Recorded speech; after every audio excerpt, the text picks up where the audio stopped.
بسم اللہ الرحمن الرحیم۔ السلام علیکم۔ سعودی انفو یوٹیوب چینل میں آپ کو خوش آمدید کہتے ہیں۔ سعودی عربیہ میں تنخواہوں کا نہ ملنا، ٹائم پر نہ ملنا ایک بہت بڑا مسئلہ ہمیشہ سے رہا ہے، اور اس بارے میں گورنمنٹ نے ہمیشہ نئے قانون بنائے اور مختلف طریقے آزمائے گئے مختلف اوقات میں۔ تو ابھی اس پروگرام کو مزید آگے بڑھایا گیا ہے۔ اس کی پوری رپورٹ جو شائع کی ہے اردو نیوز نے، اس رپورٹ کے مطابق سعودی وزارت افرادی قوت سماجی بہبود کی جانب سے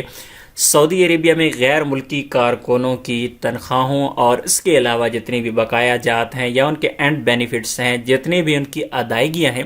اسے یقینی بنانے کے لیے حمایہ الاجور کے نام سے ایک پروگرام جاری کیا تھا، جو کہ آخری مراحل میں داخل ہو چکا ہے، اور یہ 17واں مرحلہ ہے۔ فرسٹ سٹیپ سے لے کر 17ویں مرحلے تک یہ پہنچ چکا ہے، اور اس کا آغاز ہونے جا رہا ہے 1 دسمبر 2020 سے۔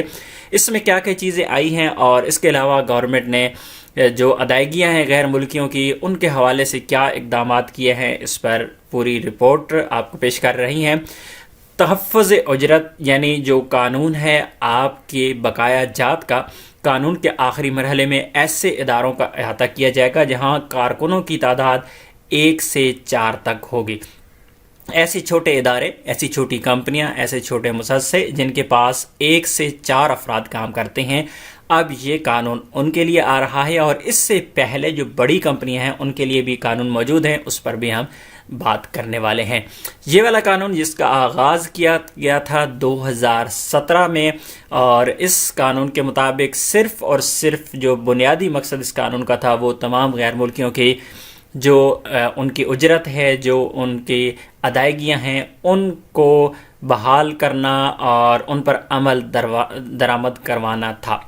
جس میں ابتدائی طور پر بڑی کمپنیوں اور اداروں کے کارکنوں کی اجرت کی ادائیگی وقت مقررہ پر یقینی بنانے کے لیے ایک بہت بڑے منصوبے کا اعلان کیا گیا تھا۔ کارکنوں کی تنخواہوں کی ادائیگی کے لیے قانون کے مطابق کمپنیوں یا اداروں کے مالکان کو اس بات کا پابند بنایا گیا تھا کہ وہ کارکنوں کی تنخواہیں بینک کے ذریعے ادا کریں، جس کے لیے کارکنوں کو بینک اکاؤنٹ لازمی کھولنا قرار دیا گیا تھا، اور یہ بینک اکاؤنٹ جسے عام طور پر آپ راتبی اکاؤنٹ کے نام سے جانتے ہیں، جو سیلری کا آپ کا اکاؤنٹ ہوتا ہے، اس اکاؤنٹ میں دینا ضروری تھا۔ ہاں، یہ اگر آپ کا پرسنل اکاؤنٹ ہے تو اس میں بھی ٹرانسفر کی جا سکتی تھی، لیکن یہ کمپنی کی ذمہ داری تھی کہ وہ اپنے پاس مکمل ریکارڈ رکھے بینک کا، جس میں اس نے اپنے کارکنوں کی جو سیلری ہے وہ ٹرانسفر کی ہے۔ کارکنوں کی ماہانہ تنخواہ کا مکمل ریکارڈ وزارت کی ویب سائٹ پر بھی اپلوڈ کرنا لازمی ہے، جو کہ کمپنی یا کفیل یا مؤسسہ جو بھی جن کے پاس آپ کام کرتے ہیں، اور یہ کام تھا بڑی کمپنیوں کا۔ ابھی جو چھوٹے لیول پہ ہیں ان کی طرف آ چکے ہیں، تو یہ ان کی ذمہ داری تھی کہ وہ وزارت کی جو ویب سائٹ ہے وہاں پر تمام ریکارڈ اپلوڈ کرتے اور وہاں پر اپنا مکمل ڈیٹیل دیتے کہ ان کی تنخواہوں کی بروقت ادائیگی کو یقینی بنانے کے لیے ادارے ماہانہ تنخواہوں کی ادائیگی کا چارٹ بنا کر بھی وزارت کو پیش کرنے کے پابند ہیں۔ وزارت افرادی قوت کی جانب سے گھریلو ملازمین کی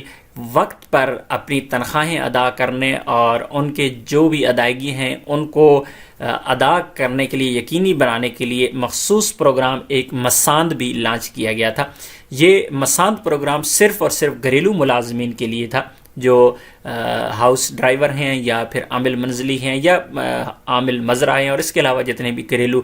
ملازمین ہیں، نرس ہے، ٹیچر ہے، اور جتنے بھی ہیں، تو ان کے لیے یہ پروگرام مساند کے نام سے جاری کیا گیا تھا، جس کے تحت کارکن کی مملکت سے آمد سے قبل ملازمت کا معاہدہ، یعنی آپ کا جو کانٹریکٹ ہے، وزارت کی جو پروگرام ہے مساند، اس میں رجسٹرڈ کیا جاتا ہے۔ جب آپ اپنے ملک سے آ رہے ہوتے ہیں تو آنے سے پہلے آپ کا جو کانٹریکٹ لیٹر ہے وہ مساند پروگرام کے تحت آن لائن اس کو اپلوڈ کیا جاتا ہے، اور باقاعدہ طور پر اس کی رجسٹریشن کی جاتی ہے، تاکہ آپ کا پورا ریکارڈ جو ہے وہ آپ کی جو کفیل ہے اس کے سسٹم میں رہے، اور گورنمنٹ کا جو سسٹم ہے جسے مساند کا نام دیا گیا ہے اس میں بھی وہ محفوظ رہے، تاکہ آنے والے وقت میں آپ کو یہاں سے کوئی مدد مل سکے۔ لیکن پرابلم کیا رہتی ہے کہ بہت سارے لوگ جو سعودی عربیہ جاتے ہیں اور جو اپنا کانٹریکٹ ان کا ہوتا ہے، یا تو وہ بوگس کانٹریکٹ مل جاتے ہیں ایجنٹ کی جانب سے، جو ایجنسی کی جانب سے جہاں سے آپ ویزا لے رہے ہوتے ہیں، یا پھر آپ جو کانٹریکٹ سائن کرتے ہیں وہ عربی زبان میں لکھے ہوتے ہیں، آپ کو پتہ نہیں ہوتا، اور ویزے کے چکر میں لوگ اس کانٹریکٹ پہ سائن کر دیتے ہیں، اس کو دیکھتے بھی نہیں ہیں غور سے کہ اس میں لکھا کیا ہے، اور بہت ساری ایسی چیزیں ہوتی ہیں جو آپ کے حق میں نہیں ہوتی، لیکن فوری طور پہ تو سائن کر دیے جاتے ہیں، لیکن بعد میں وہی چیزیں آپ کے گلے کا پھندا بن جاتی ہیں۔ تو اس لیے جب بھی آپ کانٹریکٹ کر رہے ہوں، اسپیشلی کانٹریکٹ کسی بھی پیپر پر سائن کرنے سے پہلے ان چیزوں کو دیکھنا بہت ہی ضروری ہے، اور بہت ہی اس کی اہمیت ہے، کیونکہ آپ پھر اس چیز سے مکر نہیں سکتے جس پر آپ سائن کر چکے ہوتے ہیں۔ اسی طرح جو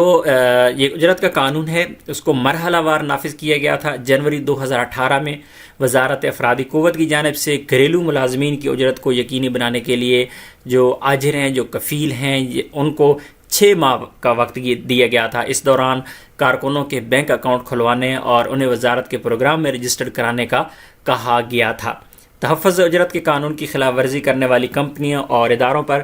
قانون شکنی کی شک کے مطابق ان پر جرمانہ عائد کیا جاتا ہے، ان کے سسٹم کو سیز کیا جاتا ہے، ان کے کمپیوٹر کو بند کر دیا جاتا ہے، اور مختلف قسم کی سزائیں اور جرمانے بھی ہیں، جو کہ ڈیپینڈ کرتا ہے کہ آپ کی کمپنی یا ادارہ یا کفیل کس قسم کی وائلیشن کر رہی ہیں، کتنی قانون کی خلاف ورزی کر رہی ہیں، اس حساب سے ان پر امپلیمنٹیشن ہوتی ہے۔ اسی حوالے سے وزارت افرادی قوت کا کہنا ہے کہ جن اداروں نے اپنے کارکنوں کی تنخواہوں کی ادائیگی کا سسٹم جاری نہیں کیا، انہیں چاہیے کہ وہ وقت مقررہ سے قبل اسے کر لیں تاکہ جرمانے سے بچا جا سکے۔ اب بھی بہت ساری کمپنیاں اور کفیل ایسے ہیں جو چھوٹے کفیل یا چھوٹے مصحص ہیں، وہاں پر ایسا ہے کہ آپ کی جو سیلری ہے وہ بینک اکاؤنٹ میں ٹرانسفر نہیں ہوتی بلکہ آپ کو بائی ہینڈ ملتی ہے، لیکن اس پر بھی آپ کو ایک سلپ پر سائن کرنے ہوتے ہیں جسے عربی میں سند قبض کہتے ہیں۔ اس سند پر آپ کو سائن کرنے ہوتے ہیں، اس میں آپ کی سیلری کا ریکارڈ لکھا جاتا ہے کہ آپ کی سیلری کتنی ہے، آپ نے ریسیو کر لی ہے، ڈیٹ ہوتا ہے، آپ کا نام، تمام ڈیٹیل وہاں پہ موجود ہوتی ہے۔ پھر جب وزارت کی ویب سائٹ پر یہ چیزیں اپلوڈ کی جاتی ہیں اور وہاں پر پورا ریکارڈ وہاں پہ مینٹین کیا جاتا ہے، تو وہاں پر یہ ساری چیزیں ساتھ جاتی ہیں کہ آپ نے یہ سیلری ریسیو کر لی ہے۔ اب بھی بہت ساری ایسی چیزیں ہیں، آئی ایم سوری کہ میں نے آپ لوگوں کو قانون کے بارے میں بتایا کہ قانون کیا کہہ رہا ہے، باقی چیزیں بظاہر ہیں اب بھی خلاف ورزیاں ہوتی ہیں، اور بہت ساری کمپنیوں میں بہت سارے کفیل یا بہت سارے مصحص قانون کی خلاف ورزی ضرور کرتے ہیں، اور اگر ان پر کیس ہوتے ہیں تو ان کو پرابلمز کا بھی سامنا کرنا پڑتا ہے، لیکن جو گورنمنٹ کا قانون ہے وہ ہمیشہ تحفظ کرتا ہے تمام غیر ملکیوں کے جو حقوق ہیں ان کی۔ لیکن بہرحال اس قسم کے مسائل اب تک ہیں، لیکن گورنمنٹ اس میں مزید بہتری کی طرف جا رہی ہے اور اس پر مزید کام کیا جا رہا ہے۔ ہم امید کرتے ہیں کہ انشاءاللہ یہ حالات جو اس وقت کافی زیادہ لوگ مشکلات میں ہیں اور ان کو پریشانی کا سامنا ہے اسپیشلی سیلریز کے حوالے سے، امید کرتے ہیں کہ اللہ کرے کہ انشاءاللہ اس قانون کی مد میں ان کو کچھ فائدہ ہو جائے۔ ملتے ہیں ایک اور نئی ویڈیو کے ساتھ، تب تک کے لیے اجازت دیجیے، اللہ حافظ۔